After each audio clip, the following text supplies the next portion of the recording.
I believe that Ann Coulter should have been able to speak at UC Berkeley. I Okay. strongly believe that.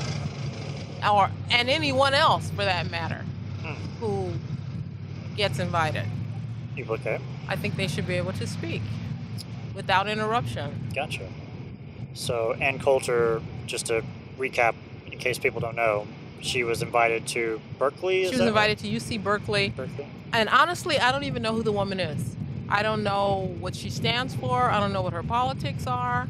I've seen her on a couple of interviews. She seemed like a nice woman to me, educated, articulate. Must have had something important that people wanted to hear. She's talked at many universities before. She was invited to UC Berkeley to speak there.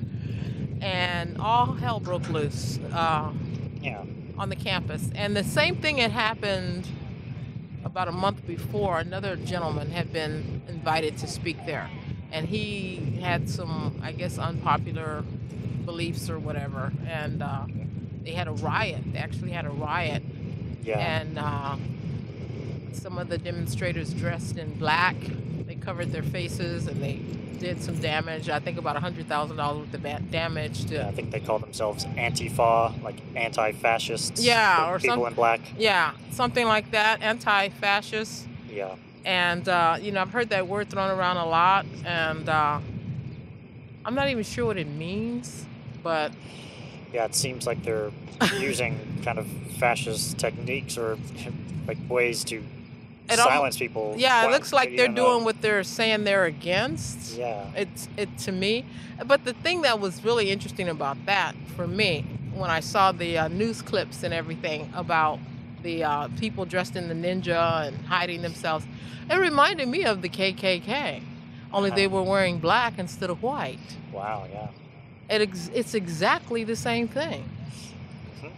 What's different about it? You don't want somebody to know who you are, and you're doing something illegal, and you're expressing yourself, but you don't have the balls to show your face. Cool.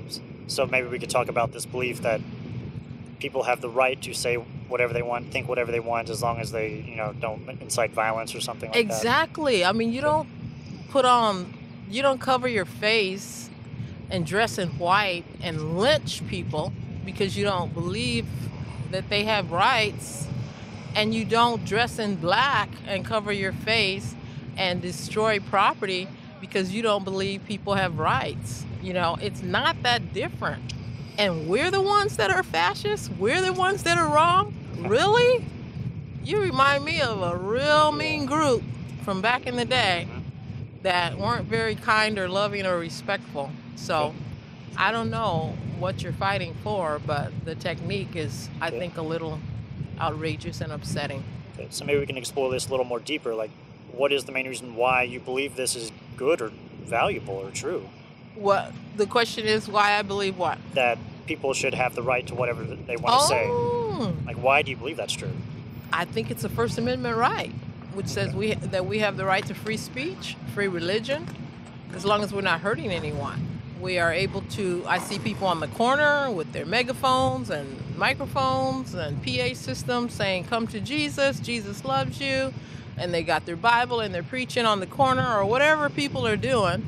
There's a gay pride parade coming up. There's going to be some Christian people there with their megaphones saying, you're all going to hell and whatever. Yeah. Everybody's got their right to do and say what it is that they need to say, as long as it's not yelling fire in a crowded, auditorium or something like that. Yeah, as long as it's not hurting anyone or inciting anyone to violence. That's what you're saying?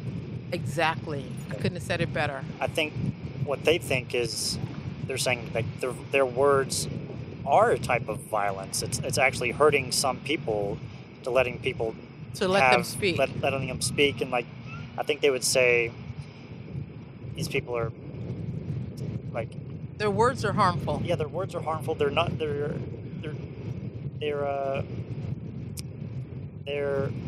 fascists. Yeah, they're. Yeah. So you can't even come up with words for it because it's so ridiculous. I know. That's how ridiculous it is. Yeah, it's like their words are like not letting these minority groups be like have their humanity. It's like they're it's like by their words, by their speech, they're taking away their lived experience or humanity. That's what they're trying to say, I think. I completely and totally disagree with that. Sticks Yeah. and stones may break my bones. Sticks and stones. Words will never hurt me. I mean, really? Really? We've gotten to the point where we can't handle words? I mean, there's people dying and in Afghanistan, and people starving to death in other countries, don't have clean water, don't have food to eat, and we can't handle words? A bunch of pussies. Come on, America. And we're no stronger than that. We can't handle words. What a weak generation this is. They can't handle words. Wah, wah, wah. I feel sorry for you. Wow. I think I would agree. I don't know what else to say. But cool. I love America, and I'm hopeful and prayerful that we can all just get along and respect each other. All right. Well, thanks. And agree to disagree. Thanks, Pat, so much for the conversation. Thank you, sir. Appreciate it. Yeah, have a All great right. day. You too.